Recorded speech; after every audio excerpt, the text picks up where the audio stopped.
యేసుక్రీస్తు వారి యొక్క ప్రశస్తమైన నామంలో మీ అందరికీ కూడా నాకు హృదయపూర్వక వందనాలు తెలియజేస్తున్నాను. ప్రేమతో ఆహ్వానించి మరి పరిచయంలో పాలు పంపులు పొందుటకు ఈ అవకాశం ఇచ్చినటువంటి స్థానిక సంఘ పెద్దలకు, కాపరి గారికి, సహోదరి సహోదరులందరికీ కూడా మరొకసారి నా ప్రేమ వందనాలు తెలియజేస్తున్నాను. మరి మన ప్రియులు మురళీకృష్ణ గారు, సహోదరి అనిత గారు, దేవుడు వారిని కనికరించి ఇచ్చినటువంటి ఇద్దరు బిడ్డలు, పాప దేవకి, బాబు దీపక్ విషయంలో వారు ప్రభువుని స్తుతించుచు ఏర్పాటు చేసిన ఈ కూడికలు మనమందరం కూడా చేరుకోవడానికి దయచూపిన దేవదేవునికి స్తోత్రములు కలుగునుగాక, ఆయనకే మహిమ కలుగునుగాక. దైవ గ్రంథంలో నుండి దేవుని వాక్యాన్ని మనం చదువుకుందాం. దానియేలు గ్రంథము మొదటి అధ్యాయము 17వ వచనాన్ని చదువుకుందాం.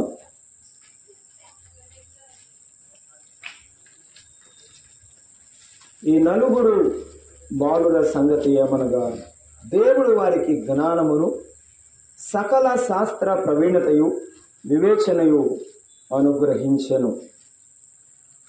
దేవుడు వారికి జ్ఞానమును సకల శాస్త్ర ప్రవీణతయు వివేచనయు అనుగ్రహించెను. అలాగే రెండవ అధ్యాయము 23వ వచనం, మా పితరుల దేవ, నీవు వివేకమును బలమును నాకు అనుగ్రహించి ఉన్నావు. మేమడిగిన ఈ సంగతి ఇప్పుడు నాకు తెలియజేసి ఉన్నావు గనుక నేను నిన్ను స్తుతించుచు ఘనపరచుచున్నాను. చదవడం వాక్య భాగం కొరకై చిన్న ప్రార్థన చేసుకుందాం. మహిమగల దేవా, స్తోత్రారుడా, మీ వందనాలు నాయన.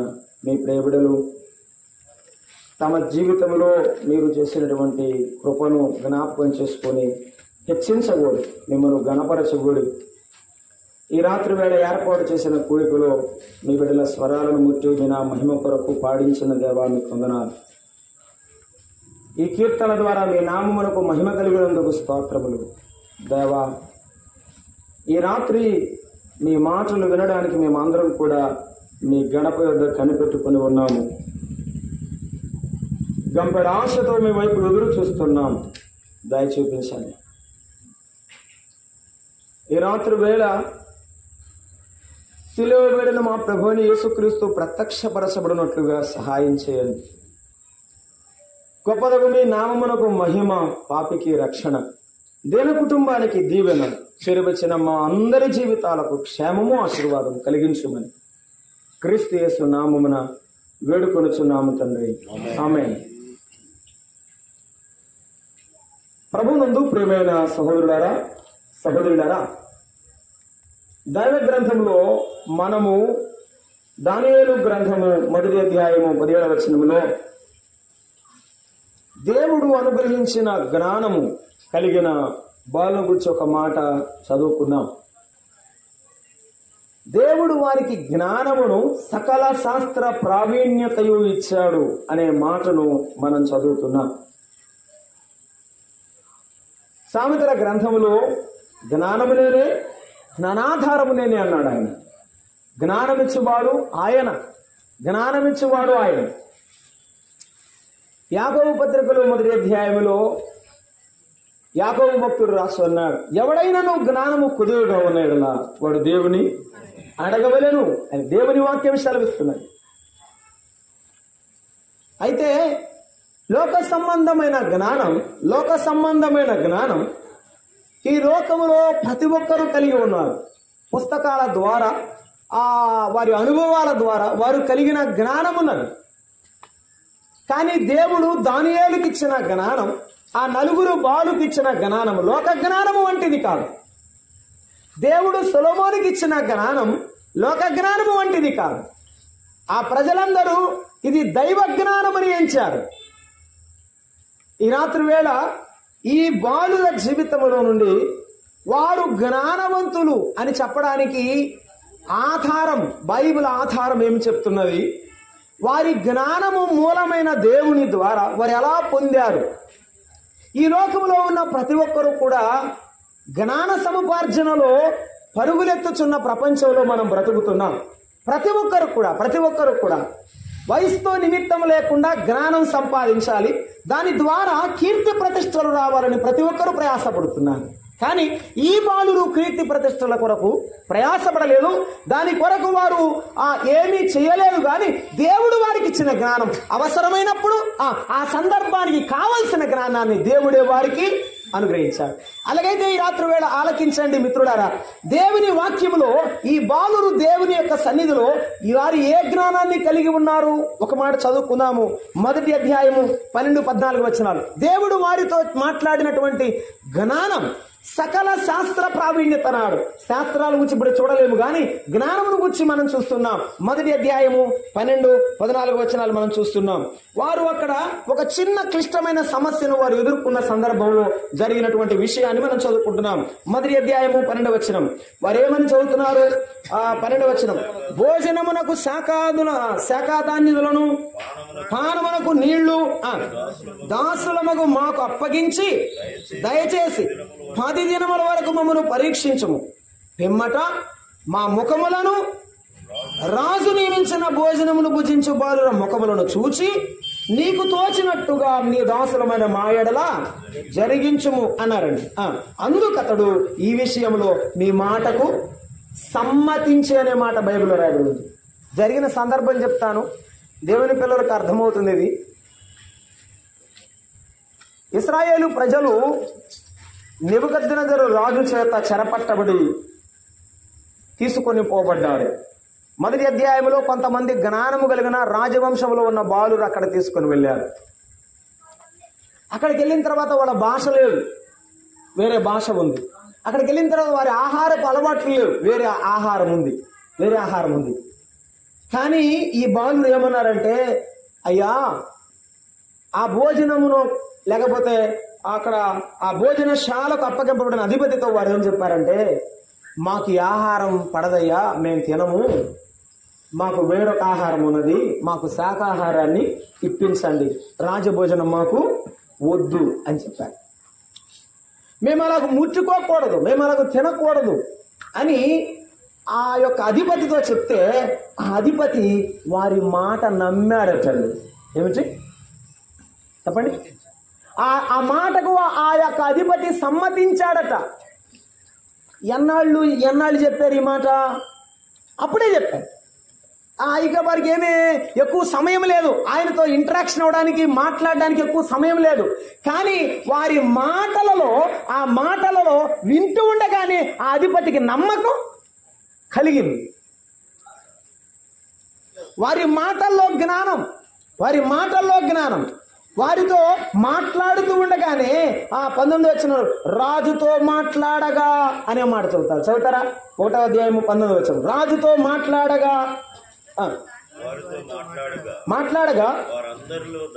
వారందరిలో దానియేలు, హనన్య, మిషాయేలు, అజంజా వంటి వారెవరునూ కనబడలేదు.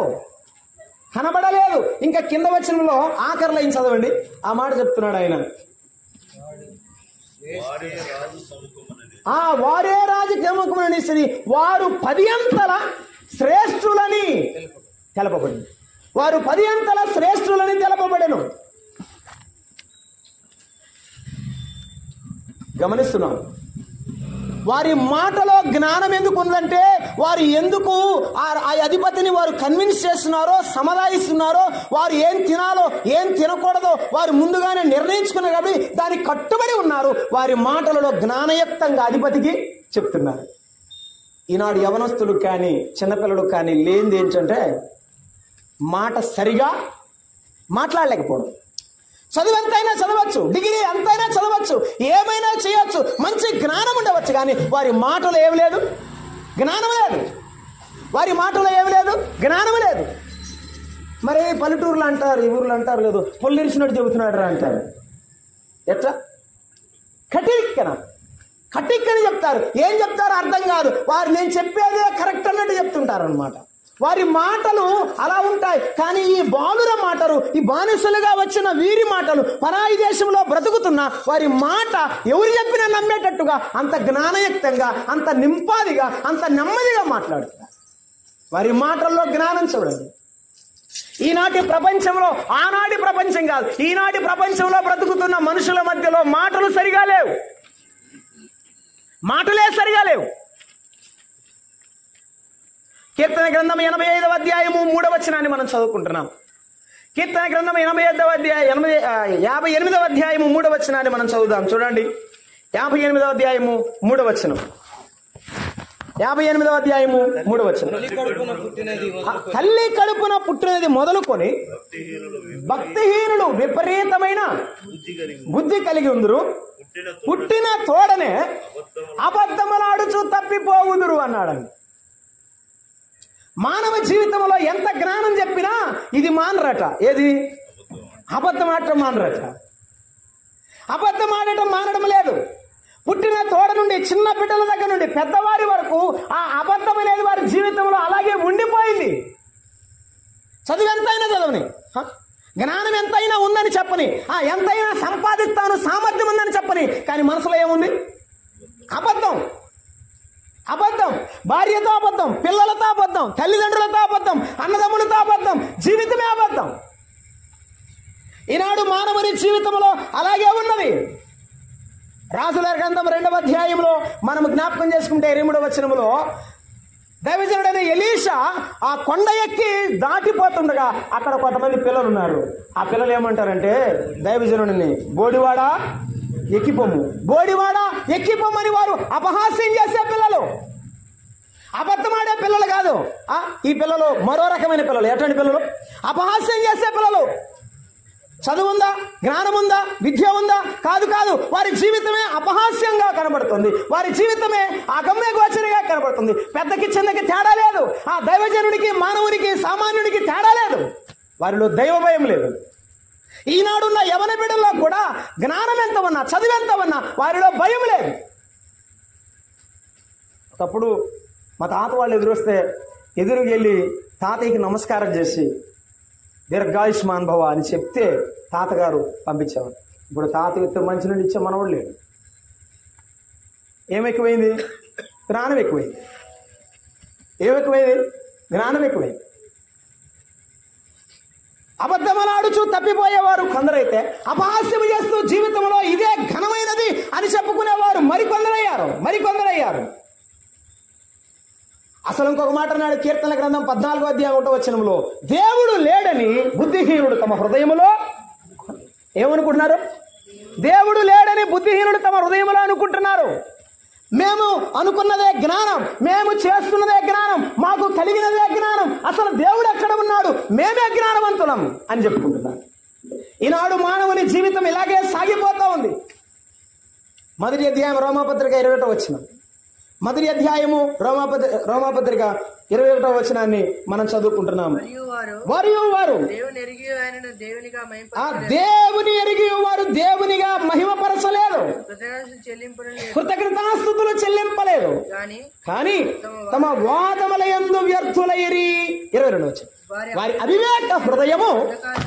మానవుని యొక్క ఎంత చదివినా మనసు ఎట్ట అయింది? అవివేకం. ఏం మాట్లాడతాడో తెలీదు, ఏం చెప్తాడో తెలీదు, అవివేకమైపోయింది. నేను ఇంజనీరింగ్ కాలేజీలో పనిచేస్తానండి. ఓ మంచి ప్రొఫెసర్ ఉన్నాడు చీరాల్లో, నాతో పాటు పనిచేస్తాడు. ఆయన కూడా నాకంటే కొద్దిగా పెద్దవాడు. చాలా డిగ్నిఫైడ్గా రెడీ వస్తాడండి, డిగ్నిఫైడ్గా రెడీ వస్తాడు. ఆయన నా దగ్గరికి వచ్చినప్పుడు బాబోయ్ అక్కడ నుంచోలేమనిపిస్తుంది. పొద్దున్నే తీర్థం పుచ్చుకుని వస్తాడు. మళ్ళీ ప్రొఫెసరు కానీ ఏంటి? జీవితంలో క్రమశిక్షణ లేదు. జీవితంలో దేవుడు తనకిచ్చిన జీవితం పాడవుతుందనే భయం లేదు. నేను జ్ఞానం సంపాదించుకున్నాడు కానీ మానవుని హృదయం అవివేకమైపోయింది, అది అంధకారమైపోయింది, చీకటి. దాంట్లో వెలుగు లేదు, దాంట్లో నిజమైన జ్ఞానం లేదు. It has bookish knowledge. పుస్తకాల జ్ఞానం ఉంది కానీ, లోక జ్ఞానం ఉంది కానీ, దైవ జ్ఞానము లేదు, దైవ భయము లేదు. అందుకే అన్నాడు, వారి అవివేక హృదయము అంధకారమాయను, వారు తాము జ్ఞానులమని చెప్పుకొనుచు ఏమయ్యారు?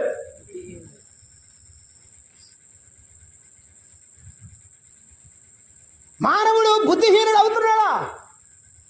ఎందుకు బుద్ధిహీనమైన పనులు చేస్తున్నాడు? చెప్తారండి ఏమనంటే, ఇది చేయకూడదు బ్రదర్, కానీ నాకు ఇష్టమైంది అని చెప్తారు. ఇది చేయకూడదన్నా కానీ నాకు ఇష్టమైంది అన్న. ఇంత పొజిషన్లో ఉండి నువ్వు అక్కాయిని అలా వదిలిపెట్టి, ఆంటీని అలా వదిలిపెట్టి మీరు అలా చేయడం మంచిది కాదు అని చెప్తున్నావు అనుకోండి, నువ్వు చిన్నోడివే కానీ నాకు ఇష్టమైంది. ఎంత చదువు చదివినా ఆ యాపకాయ అంత ఎర్రి ఉంది లోపల అంటారే, నాకు తెలియదు పనసకాయ అంతేమో. జ్ఞానం ఉంది కానీ ఏముంది లోపల? అంధకారం ఉంది, చీకటి ఉంది, పాపం ఉంది. ఈ పరాయి దేశంలో బతుకుతున్న ఆ బాలును చూసినప్పుడు, ఆ బాలుల ముఖం చూసినప్పుడు అధిపతికి ఏమంటారు, మంచి మనసు కలిగింది, ఆ దయ కలిగింది, వారి మాటల మీద నమ్మకం కలిగింది. కేవలం ఎందుకంటే దేవుని నమ్ముకున్న బాలురు వారు, దేవుని మీద ఆధారపడిన వారు కనుక వారికి దేవుడిచ్చిన జ్ఞానం ఉంది కనుక లోకంలో బ్రతకడం ఎలా తెలుసు, దేవుని దగ్గర బ్రతకడం ఎలాగో తెలుసు. ఈనాడు లోకము దేవుని మాట వినడం లేదు కాబట్టి అంధకారంతో నిండిపోయింది. బుద్ధిహీనమైన జీవితంలో బ్రతుకుతూ ఇది చాలా గొప్పదని చెప్పుకొని ఉన్నది. దేవుని వాక్యం సెలవిస్తున్నది. సామెతల గ్రంథం 3వ అధ్యాయము 7వ వచనాన్ని మనం చదువుకుంటున్నాం. ఈ వీరి యొక్క జ్ఞానం అంధకారం అయిపోయింది, బుద్ధిహీనతకు దిగజారిపోతా ఉంది. మానవుడు ఎప్పటికీ కూడా తిరిగి రావడం లేదు. కానీ దేవుడు ఒక మాట అంటున్నాడు, దేవుడు ఒక మాట అంటాడు, ఎందుకు నీ అంధకారం, ఎందుకు నీ జీవితం, దీనివల్ల ఏ ప్రయోజనం ఉంది? 3వ అధ్యాయం 7వ వచనం, నేను జ్ఞానిని కదా అని నీవు అనుకొనవద్దు, యెహోవా యందు భయభక్తులు కలిగి నీ హృదయంలో ఉన్న అంధకారం పోవాలంటే జీవితంలో ఉన్న చెడుతనం పోవాలి. ఏం పోవాలి? నువ్వు జ్ఞాని అవ్వాలంటే ముందు నీ జీవితం, your character should be corrected. నీ జీవితంలో నీ లక్షణం, నీ జీవితం మార్చాలి, నీ జీవితం మార్చబడాలి తప్ప నీ జీవితంలో జ్ఞానం రాదు. నువ్వెంత సంపాదించినా, ఏ జ్ఞానం సంపాదించినా, ఏ పట్టాలు డిగ్రీలు నీవు కలిగి ఉన్నా నీ జీవితంలో మార్పు లేకపోతే నీ బిడ్డలకు నీవు మాదిరి కాలేవు, నీ భార్యకు నీవు మాదిరి కాలేవు. నీ జీవితం మారకపోతే నువ్వు మాదిరి కాలేవు. ఈ సర్వలోకంలో ఉన్న మానవుడు అవివేకులై దేవుని దృష్టిలో పాపము చేయించు. మనమందరము యెషయా గ్రంథం 53వ అధ్యాయం, గొర్రెల వలె త్రోవ తప్పిపోతుంది.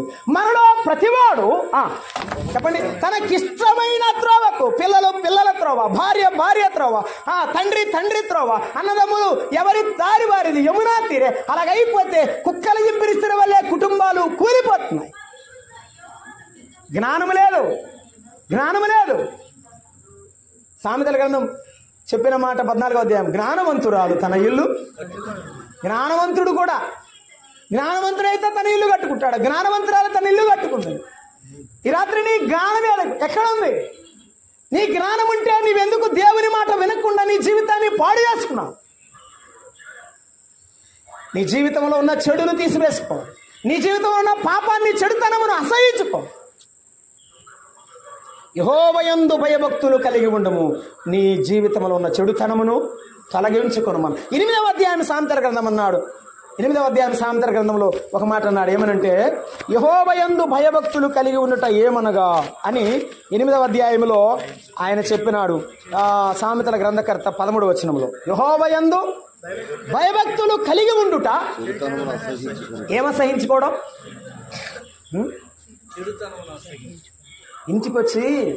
ఇంటికొచ్చి బాగా తాగిన తర్వాత భార్యను అసహించుకునేవాడు ఉన్నారు, పిల్లల్ని అసహించుకునేవాడు ఉన్నారు. ఎందుకు? అతని స్వాధీనంలో అతను లేడు. ఈనాడు మానవులు ప్రతి ఒక్కరూ జరుగుతున్నది ఇదే. ఏమైనా చేయండి, ఎంతైనా కలిగినివ్వండి, ఎంత పేరైనా ఉండండి, ఆ చిన్న బుద్ధిలోపం వలన తన జీవితంలో చెడ్డ పేరు అవమానం మిగులుతున్నా కూడా వారు మారడం లేదు. ఈ రాత్రి నువ్వు అట్టు ఉన్నావేమో, నీకెంత జ్ఞానం ఉన్నా నీ జీవితం మారకపోతే ప్రయోజనం లేదు. నీకెంత చదువు ఉన్నా, నీకెంత ఆస్తిపాస్తులు ఉన్నా, నీ జీవితం మారకపోతే నీ జీవితంలో ఏ నెమ్మది ఉండదు సుమా, ఏ నెమ్మది ఉండదు. ఈ రాత్రి వేళ ప్రభు మాట్లాడుతున్నాడు. ప్రభు నీ వైపు చూసి మాట్లాడాలని ఇష్టపడుతున్నాడు. దేవుని యందు భయభక్తులు కలిగి ఉండడం అంటే బైబిల్ తీసుకొని రావడం కాదు. దేవుని యందు భయభక్తులు కలిగి ఉండడం అంటే ఆపదొచ్చినప్పుడు ప్రార్థన చేయమని అడగడం కాదు. పాపాన్ని అసహించు. పాపము నాకొద్దు, ఈ నా జీవితం వద్దు, దీనివల్ల నేను ఎంతో నష్టపోయాను, నా బిడ్డలు, నా భార్య, నా జీవితం ఎంతో నష్టపోయింది, ఇది నాకు అక్కర్లేదు అనుకునేవాడే నిజమైన జ్ఞాని, నిజమైన భక్తి గలవాడు. ఈ రాత్రి వేళ దేవుని మాటలు వింటున్నావా మిత్రుడా, సహోదరి, సహోదరుడా? ఆ చిన్న బిడ్డలు జ్ఞానవంతులు. ఎందుకంటే వారు దేవుని మాటకు లోబడేవారు. అందుకని వారి మాట జ్ఞానయుక్తంగానే ఉన్నది లోకంలో. ఈ రాత్రి వేళ నీవు కూడా నీ బిడ్డల పట్ల, నీ భర్త పట్ల, నీ భార్య పట్ల, అందరి పట్ల జ్ఞానయుక్తంగా ఉండాలంటే మొదట ఆయన మాటకు లోబడిన మనసై ఉండాలి. ఆయనకు లోబడిన మనసై ఉంటేనే నీవు జ్ఞానంగా ఉంటావు. మనము దేవుని వాక్యంలో చూస్తున్నాము, ఆ బాలురు మాట జ్ఞానయుక్తమైనది. కారణం ఏమిటంటే ఆయన మాటకు లోబడ్డారు. ఆహారం ముట్టకూడదంటే ముట్టలేదు, తినకూడదంటే తినలేదంటే. ఈరోజు ఏది తినకూడదంటే అమ్మా అదే తింటాం, ఏది తాగకూడదంటే అదే తాగుతాం. మనందరికి తెలుసు కదండి. అన్నయ్య మధ్యాహ్నం గుర్తు చెప్పాడు, సిగరెట్ పెట్టి మీద ఉంటుంది ఏమని, smoking is injurious to health.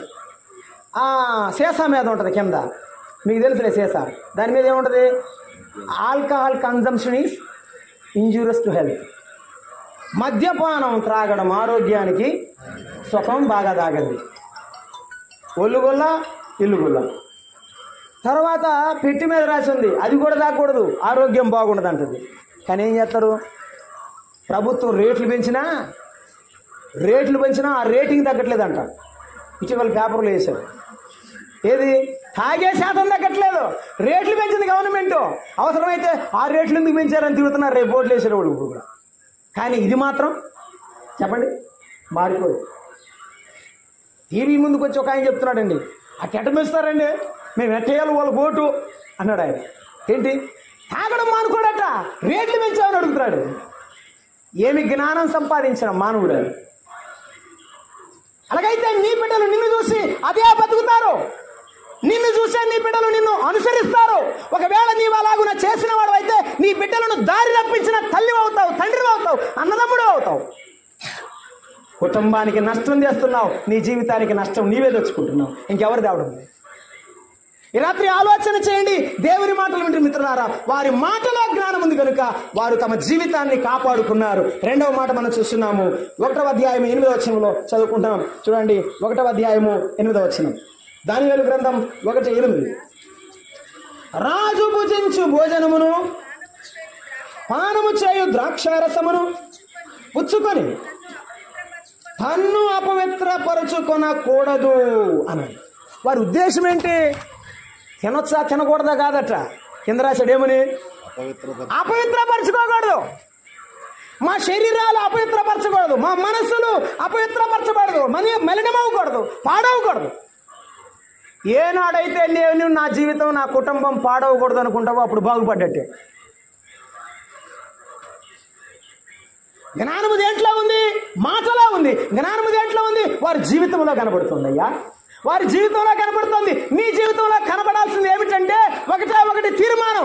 ఏదైతే నా జీవితాన్ని నాశనం చేస్తుందో, ఏదైతే నా జీవితాన్ని నష్టపడుతుందో అది నా జీవితంలో అక్కర లేదనుకో, లేకపోతే బాగుపడలేదు. వేటపాలెంలో సయ్యద్ అండ్ జబ్బార్ సన్స్ అని బాణం బీడీ కంపెనీ వాళ్ళు ఉన్నారు. నేను చనిపోయేటప్పుడు బాణం బీడీ కంపెనీ పెట్టారు, ఇప్పుడు సరిగా లేదు. అప్పుడు ప్రారంభంలో మంచి సంపాదన వాళ్ళు, ఇప్పుడు అసలు ఆ కంపెనీ ఊసే లేదు. బాగా తాగి ఉన్న ఆస్తినంతా తించే కొండైనా కరిగిద్ది అంటారు కదండి. తాగి కొండ ఏమైంది, కరిగింది. సయ్యద్ అండ్ జబ్బార్ కంపెనీ ఏమైంది, కనపడకుండా పోయింది. నీ జీవితం, నా జీవితం సంవత్సరాల తరబడి దేవుని మాట వినకుండా నష్టపోతావని తెలిసినా, కష్టపడతావు, పడతావని తెలిసినా చేస్తున్నావు అంటే ఏదో ఒక రోజు నువ్వు దెబ్బతింటావు. ఈ రాత్రి యేసయ్య నీతో ప్రేమించి నీతో మాట్లాడుతున్నాడు. దెబ్బ తినక ముందే కాపాడుకో. దెబ్బ తినక ముందే నీ దేహము చెరుపుదానని విడిచిపెట్టు. వారి జీవితంలో జ్ఞానం ఏమిటంటే అపవిత్రంగా బతకూడదు. చాలా మంది యవనస్తులు తమ జీవితాలు చెడిపోకముందు వాడు మనసులోనే తలంపులోనే చెడిపోతున్నారు. ఆదికాండం 6వ అధ్యాయంలో దేవుడని యెహోవా చెప్పారు ఏమని? నరుల హృదయము బాల్యము నుండి చెడ్డది. వారి హృదయాలోచనట వారి హృదయాలోచన కేవలము చెడ్డది. మనిషి మనసే చెడిపోయింది. మనిషి మనసే, హృదయమే చెడిపోయింది. ఇర్మియా భక్తుడు రాశాడు, హృదయము అన్నిటికంటే ఘోరమైన వ్యాధి గలది. రెండవ మాట అందరితో ఆగద్దు. రెండవ మాట, అది మోసకరమైనది, ఘోరమైన వ్యాధి గలది, దానిని గ్రహించగలవాడు లేడు. ప్రక్కలో పడుకున్న భర్త అయినా, నిన్ను కన్న బిడ్డలైనా, ఒకే తల్లి రొమ్ము పాలు దాగి అన్నదమ్ములైనా, ఎవరినైనా నీ మనసైనా నీకు తెలియదు. అప్పుడు దాకా మంచిగా ఉన్నాడు అనుకున్నామండి. ఎంత మంచివాడండి, మాటలో అసలు తలెత్తడండి, తలదించిన అమ్మాయి ఎత్తదండి, మంచిదమ్మండి, కానీ అట్ట అనుకున్నామండి అంటారు. మనిషి మనసు భ్రమ, మాయ వంటిది. ఈనాడు మనుషులు మనసును నమ్ముకొని పరిగెత్తుతున్నారు, మనస్సాక్షిని కాదు. చెప్తున్నా ఏంటి, వాళ్ళ ఇష్టాన్ని నమ్ముకొని పరిగెత్తుతున్నారు, కానీ వారి మనస్సాక్షి ఏం చెప్తుందో వారు వినడం లేదు. ఈ రాత్రి దేవుడు నీతో మాట్లాడుతున్నాడు. నీవు మనస్సాక్షిని కూడా త్రోసివేసావేమో నీ జీవిత విషయంలో, మానవ విలువలు ప్రక్కన పెట్టావు నీ జీవిత విషయంలో. కానీ దేవుడు మాట్లాడుతున్నాడు, నిన్ను అపవిత్రపరిచేది, నిన్ను పాడు చేసేదైనా ఉందా, దానిని విడిచిపెట్టు. అదే జ్ఞానం, అదే జ్ఞానం. నీ దేహము చెరుపు దానిని నీ యొద్ద నుండి తీసి పారవేయము అని చెప్పాడు. తిమోతి పత్రికలో 2వ అధ్యాయం 22వ వచనంలో చెప్తాడు, యవనుడా నీ యవనేచ్ఛల నుండి దూరముగా పారిపో. నీ యవనేచ్ఛల నుండి నీవు దూరంగా పారిపో. నువ్వు పారిపోకపోతే నీ ఘటాన్ని నువ్వు కాపాడుకోలేవు. నీవు ఆ చెడ్డ ఆలోచన నుండి దూరంగా వెళ్ళకపోతే కాపాడుకోలేవు. నేను ఒకటి చదివి వినిపిస్తానండి. యాకోబు పత్రిక 1వ అధ్యాయం. యాకోబు పత్రిక 1వ అధ్యాయం 1వ అధ్యాయం 14వ వచనం 15వ వచనం. ప్రతివాడు ఏమండి, ఇప్పుడే చదివాం మనం. అపవిత్రపరచబడకూడదని అనుకోవాలి. అందరూ అనుకుంటారండి, ఏమని, ఇది చేయకూడదు, ఇది మనకు మంచిది కాదు అని అందరూ అనుకుంటారు. కానీ ఏం చేస్తారు? అనుకోనిదే చేస్తారు. అదే పౌలు భక్తుడు అన్నాడు, నేను చేయకూడని కీడునే చేస్తున్నా, నాలో మంచి ఏది ఉండదన్నాడు. ఎందుకు అట్ట జరుగుతుందంట? ఇప్పుడు చదువుకుందాం. ఎందుకు అట్ట జరుగుతుంది?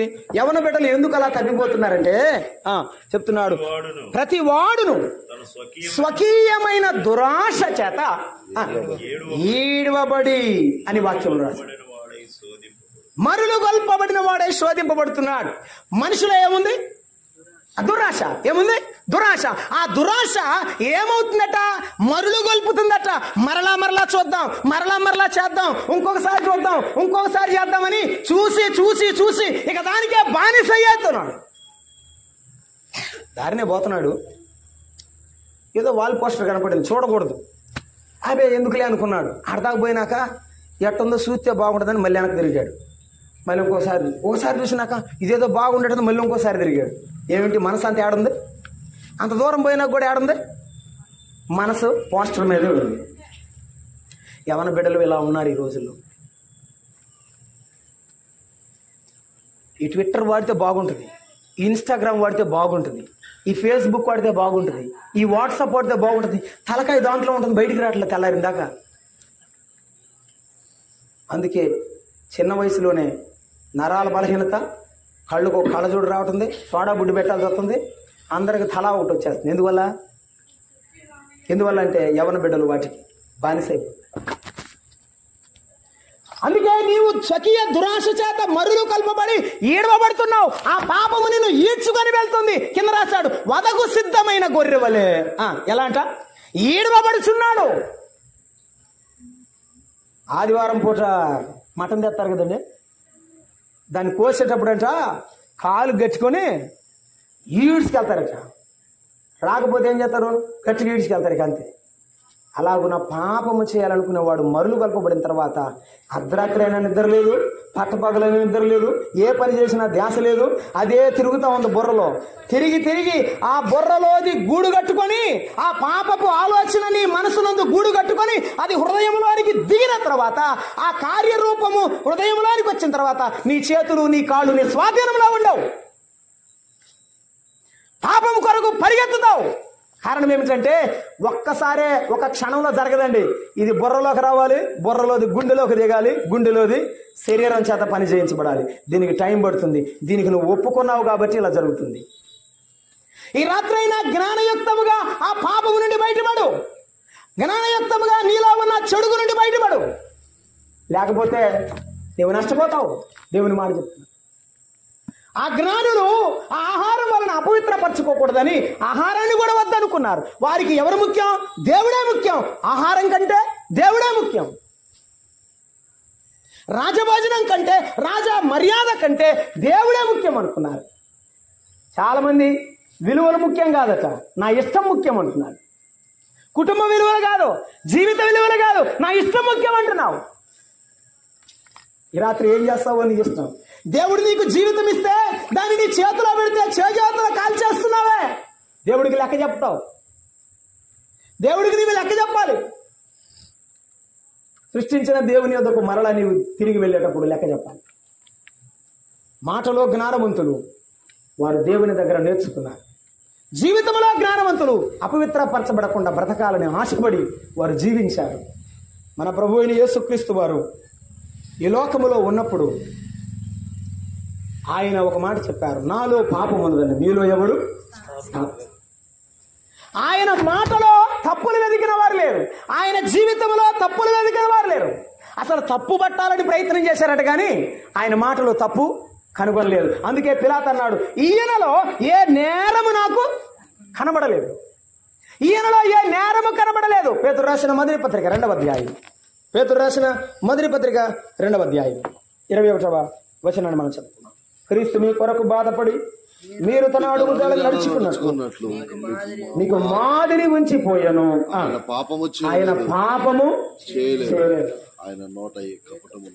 ఆయన దేవాది దేవుడు మానవుడిగా ఈ లోకానికి వచ్చినప్పుడు ఆయన పాపము చేయలేదండి. నీ వలే నా వలే మనసు చెడిపోయిన వాడు, హృదయం చెడిపోయిన వాడు, కనులు కళ్ళు కాళ్ళు చెడిపోయిన వాడు కాదు.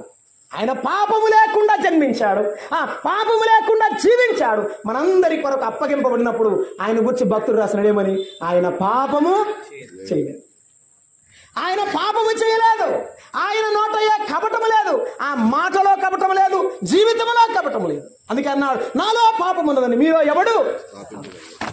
మనందరి పాపాన్ని తీసివేయడానికి ఆ దేవాతి దేవుడు మానవుడిగా దిగివచ్చి మన తండ్రిగా మన స్థానములో మన శిక్షను తన భుజాన వేసుకోవడానికి నిలబడి ఆయన అంటాడు, నేను పాపము చేసి కాదు, నాలో ఏ పాపము లేదు, మీ అందరి దోషమును నేను మోస్తున్నానని ప్రభు రాత్రి మాట్లాడు. ఆయన దూషింపబడి బదులు దూషింపలేదు. ఆయన శ్రమ పెట్టబడి బెదిరింపక న్యాయముగా తీర్పు తెచ్చి దేవునికి తన్ను తాను అప్పగించుకున్నాడు. ఎందుకు అప్పగించుకున్నాడు? మనము పాపముల విషయమై చనిపోయి నీతి విషయమై జీవించున్నట్లు. నీవు పాపాలతో అనేక పాపాలతో కూరుకుపోయి అక్కడే పడి ఉన్నావు లేవలేకుండా. నన్ను పైకి తీయడానికి దేవుడు ఈ లోకానికి మానవుడిగా వచ్చాడు. ఆ పాపాలంతా తన భుజాన వేసుకుని నిన్ను పైకి రాపాలని ఇష్టపడుతున్నాడు. ఈ రాత్రి ప్రభు ఎదుకు వస్తావా? మన పాపములు ఆ మ్రాను మీద మోసుకొనెను, ఆయన పొందిన గాయముల చేత మీరు స్వస్థత నొందుతుంది. మీరు గొర్రెల వలె త్రోవ తప్పిపోతుంది కదా. మనమందరము త్రోవ తప్పిపోతే మనల్ని వెతుక్కుంటూ వచ్చిన వాడు యేసయ్య. పరలోకం నుండి పరుగు పరిగిన వచ్చిన వాడు యేసయ్య. మన పాప భారమంతా మన భుజాలు వేసుకొని, తన భుజాన వేసుకొని మనలను ఆయన పాపం నుండి విడిపించగోరి ఆ కలువరి సిలువకు అప్పగించబడినాడు. మిత్రులారా, ఆ కలువరి సిలువకు అప్పగించబడ్డాడు. పిలాతు వారు ఇన్ని మాటలు మాట్లాడుతున్నారు, నీవేమి మాట్లాడవా? ఆయన నోరు తెరుగుపోవడంలో జ్ఞానం ఉంది. ఆయన నోరు తెరిస్తే అక్కడ ఉన్నవారు ఎవరూ నిలబడలేరు, అక్కడ ఉన్నవారు ఎవరూ బ్రతకరు, మనకు రక్షణ దొరకదు. కాబట్టి ఆయన ఏమన్నాడంటే మౌనంగా ఉన్నాడు. గొర్రె బొచ్చు కత్తిరించిన వాని ఎదుట ఎలాగో మౌనముగా ఉండను, ఆయన అలాగ మౌనంగా ఉన్నాడు. ఈ రాత్రి యేసయ్యను ఒక్క మాట అడుగు, అయ్యా నీవెందుకు నా కొరకు ఇలాగ నిలబడి ఉన్నావన్నాడు. నీ జీవితం కొరకు, నీ యొక్క పాపమును తీసివేయడం కొరకు, నీలో ఉన్న చెడ్డ జీవితాన్ని ఆ పాడు బ్రతుకును కడగడం కొరకు ఆయన కలువరి సిలువలో రక్తము చిందించాడు. కొరడా దెబ్బలతో కొట్టబడ్డాడు. ఆయన బరువైన కొయ్యను మోసుకొని వెళుతుండగా ఆ యొక్క ముళ్ళ కిరీటమైన తల మీద పెట్టబడినప్పుడు ఆయన శిరస్సు నుండి కారిన రక్తం, కొరడాల దెబ్బల వలన ఆయన శరీరం నుండి కారిన రక్తం, పాలుకారు దేహంబు పైన పాపాత్ముల కొరడాలెన్నో, పాలుకారు దేహంబు పైన పాపాత్ముల కొరడాలెన్నో, నాట్యమాడినాయి నడివీధిన నడిపాయి, నాట్యమాడినాయి నడివీధిన నడిపాయి, నోరు తెరువలేదాయే ప్రభువు, బదులు పలుకలేదాయే ప్రేమ.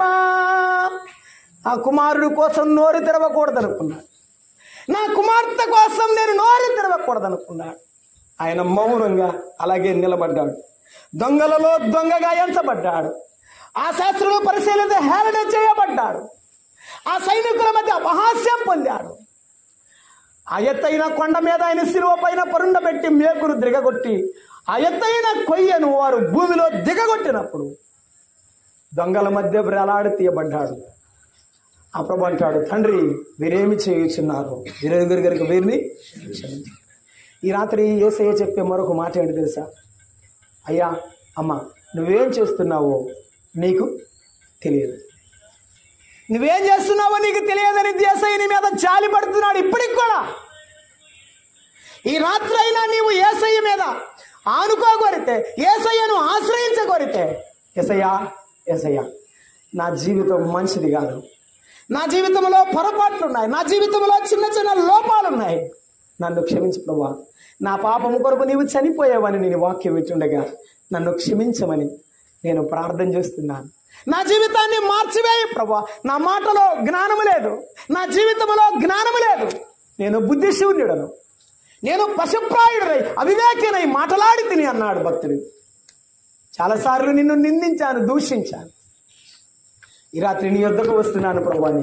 ప్రభు వైపు చూసి ఆయన సిలువలో కార్చిన రక్తం వైపు చూసి, నీ గాయంపు పక్కన నాకు శరణ్యం మీ ప్రభువా, నీ రక్తములో నా పాపమును కడుగు ప్రభువా అని ప్రభువుని అడిగితే ప్రభు క్షమించేవాడుగా ఉన్నాడు, ప్రభు రక్షించేవాడుగా ఉన్నాడని దేవుని వాక్యంలో మనము జ్ఞాపకం చేసుకుంటున్నాం.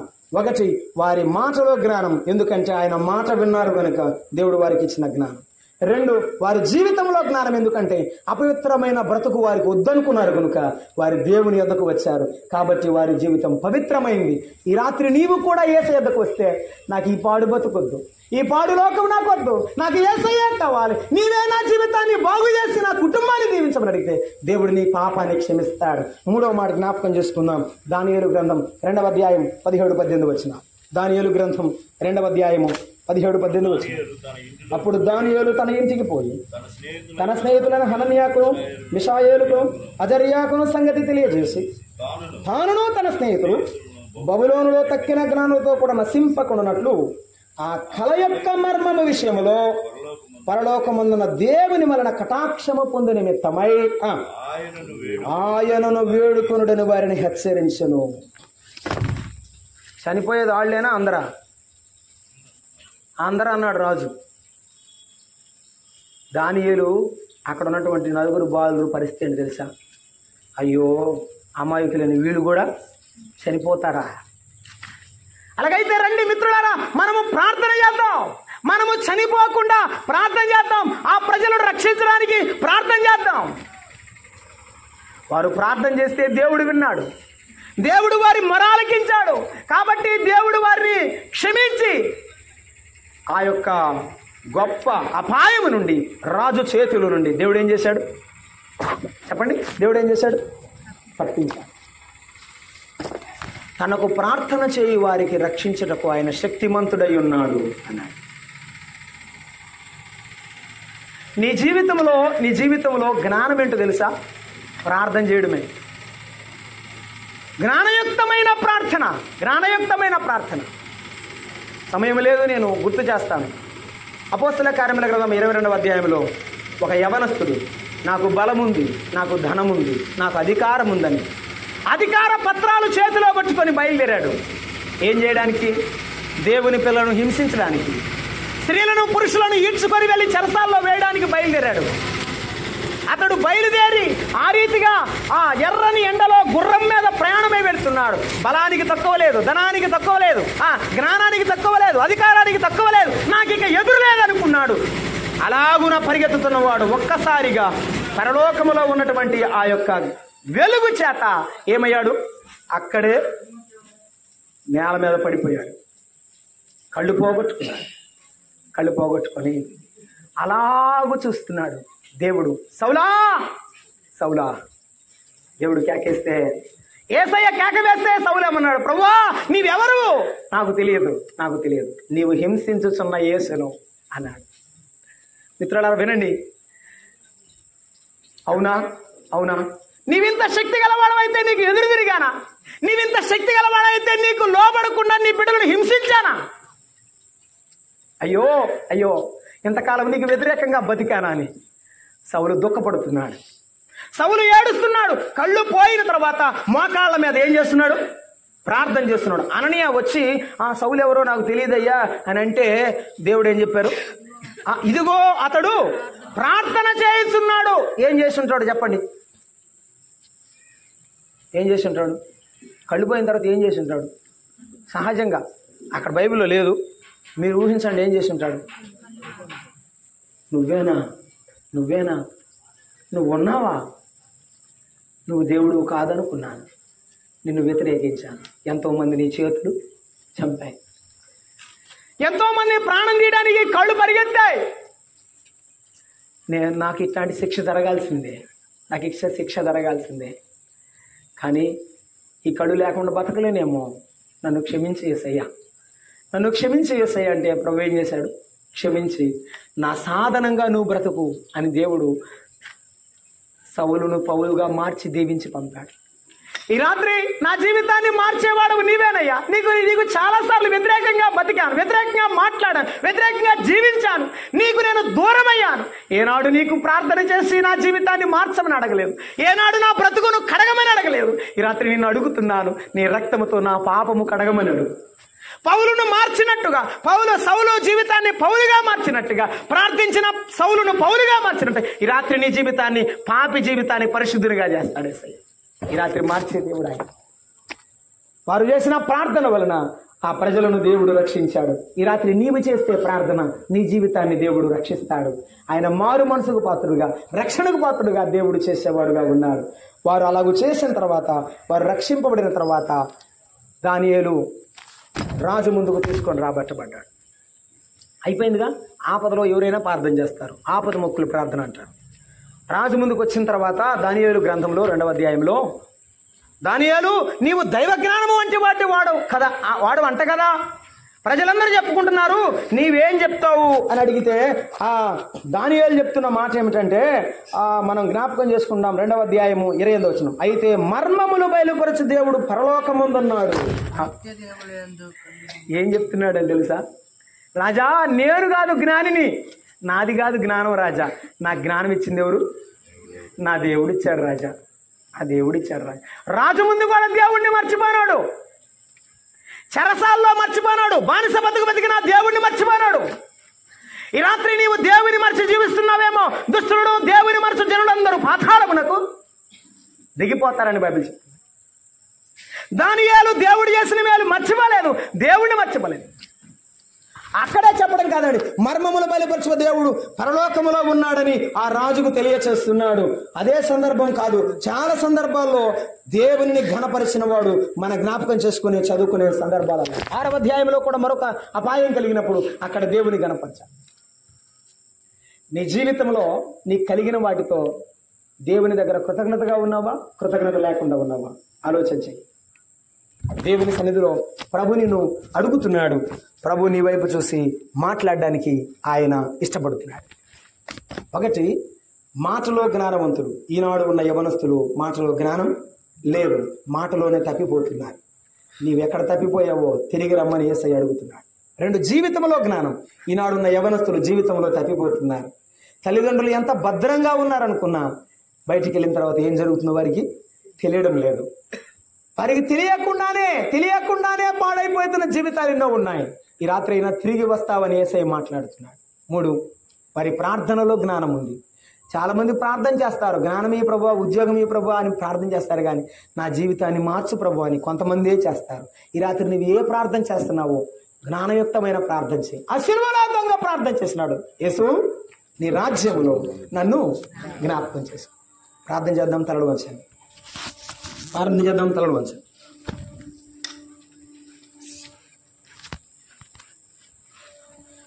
అప్పటికి 2 దొంగలు యేసయ్యకు కుడివైపున ఒకడు, ఎడవైపున ఒకడు వేలాడతీయబడ్డారు. వారిద్దరూ యేసయ్యను నిందిస్తున్నారు. నువ్వు దేవుని కుమారుడైతే దిగి వచ్చావు కదా, మమ్మల్ని కూడా విడిపింపవచ్చు కదా అని అప్పటికి 2 నిందించారు. కానీ వారిలో ఒకడు మారు మనసు పొందాడు. నిజమే, మనము చేసిన దానికి శిక్ష అనుభవిస్తున్నాం. ఆయన ఏ పాపం ఎరుగని వాడు. నీవు దేవునికి భయపడవా అన్నాడు. ఈ రాత్రి యేసయ్యకు నీవు భయపడితే, నీ జీవితానికి వచ్చి నీకు భయం కలిగితే, రాబావు అగ్నిగుండాన్ని తప్పించుకోగలిగితే, అయ్యా నేను పాపిని అడుగు, ప్రభు క్షమిస్తాడు, నీ జీవితాన్ని మార్చివేస్తాడు. ఈ లోక జ్ఞానము పరసంబంధమైన జ్ఞానం ఇచ్చి పరలోక రాజ్యం ఇస్తాడు. ప్రభు బిడ్డగా చేస్తాడు, పరిశుద్ధునిగా తీర్చిదిద్దుతాడు. పరమందున తండ్రి, దయాళుడు అని దేవా మీకు స్తోత్రం. ఈ రాత్రి మీరు మాతో మాట్లాడిన మాటలన్నిటిని బట్టి మీకు వందనాలు. దేవికను, దీపక్కును మీ జ్ఞానంతో నింపండి. బిడ్డలు లోకములోనికి వెళ్ళి చదువుకోవాలి ప్రభువా, మీ కంచి వేయండి. మీ రక్షణ, మారు మనసు, పాప క్షమాపణ బిడ్డల కుటుంబం అంతటికి దయచేయండి. మీ భద్రత లేకపోతే మేము ఈ లోకంలో బ్రతకలేము నాయన, దయ చూపించమని. విన్న ప్రతి ఒక్క బిడ్డ హృదయంలో కార్యము జరిగించమని క్రీస్తు యేసు నామమున వేడుకుంటున్నాం తండ్రి, ఆమేన్. అందరికీ ప్రేమ ఉన్నాం.